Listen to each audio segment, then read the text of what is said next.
Okay, in this practice question, again, it's a little bit more abstract. If you haven't had a chance to think about it, pause the video, think about it before watching the solution, okay?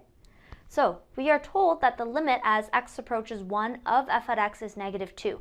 Great, it's defined, it's a finite number, and we want to evaluate this limit. Now we have limit properties.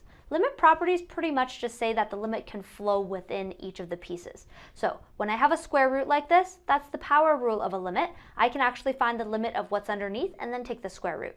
And then for underneath, because I have this constant 2, I can technically factor this constant 2 out. So if I want to rewrite this, I just need to copy out this function, but wherever I see an x or an f at x, I'm going to take the limit. So I get the square root of 2 times f at x, so now I'm going to distribute this limit in there, limit as x approaches 1 of f at x.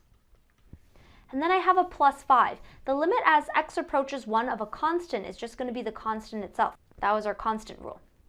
So I'm going to divide by, here I'm going to take the limit as x approaches 1 of f at x, and then cube it using my limit power rule, plus the limit as x approaches 1 of x.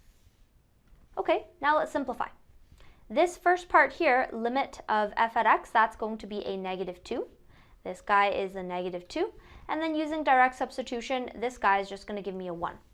So this whole limit simplifies to, I'm going to write it down here, square root of 2 times -2 plus 5, all over -2 cubed plus 1. 2 times -2 is -4, plus 5, that's a 1. So in the numerator, I get square root of 1, which is 1. In the denominator, I get a -8 plus 1, which is -7. So this limit is 1 over -7. Our platform's pretty smart, so if you typed in -1/7 or -1/7, it will still mark you correct.